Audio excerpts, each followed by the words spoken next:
So we want to do number 24 and 3.5. The instructions say solve by. What's section 3.5 about? Why am I doing this? Addition. Yeah, elimination method, right? Okay, so I have two equations with fractions in them. I, again, am not that great with fractions, so what do I do? Get rid of the bottom number. Yeah, nice, I like that. Defractionize. So multiply through by the common bottoms, right? So what's the common bottom on the top? 8. 8.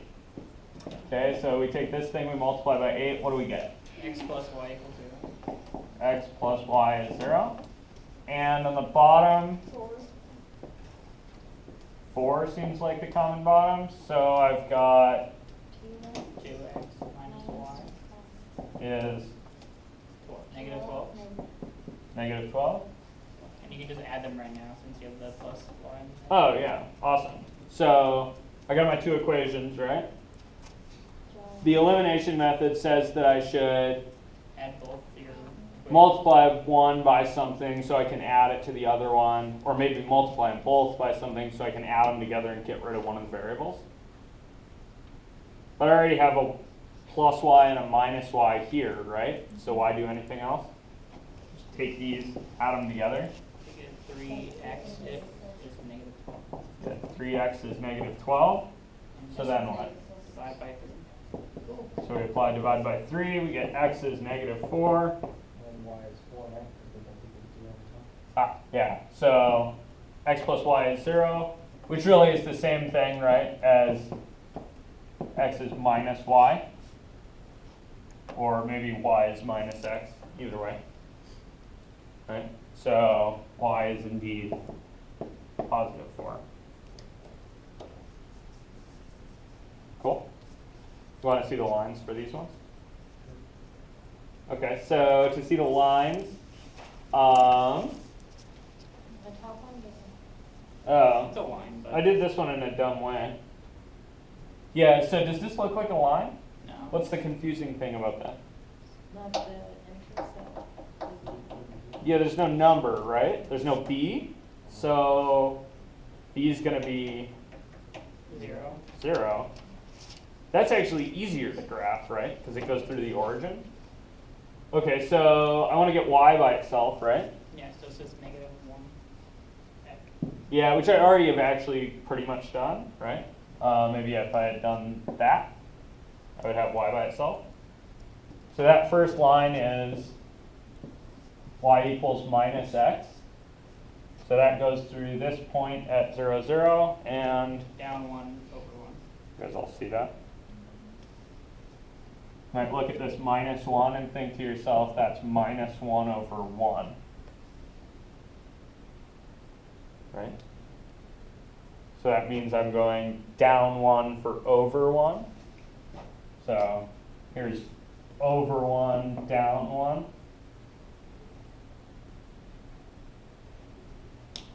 Over 1, down 1 again would give me here. So I have this line. That's y is minus x. And the other line, is going to be more. I don't know what that was. Okay. The other line's going to be less convenient.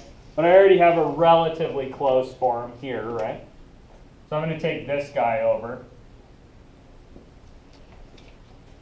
So that looks like 2x minus y is negative 12. So you must subtract 2x.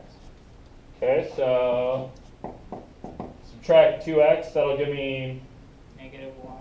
negative y is negative 12 minus 2x. Then what? You want to flip the sign. Okay, multiply by negative 1. So I'll get y is 12 plus 2x. So what's m and b here? 2 and 12. Write m as a slope. 2 over 1. Very nice. Okay, so that means I go, Start at 12. Can you go up to over 1? okay, so I start at 12. Oops. Scaling mistakes were made. Okay, and then this is supposed to go Over 2. Up to. Up to, over 1. over 1 up to. You can do the opposite though. And go Oh yeah, that's better. I should go back 1 down 2, right? Yeah, that works too. Because you can reach it. Yeah. Because then I can read That's it. always a good idea. So I've got a line that looks something like this. Yeah, and that bit's -4. Does that seem plausibly -4, 4? Sure.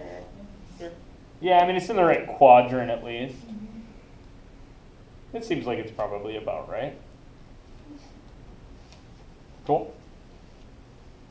How else could I figure out if -4, 4 is right? Plug it in.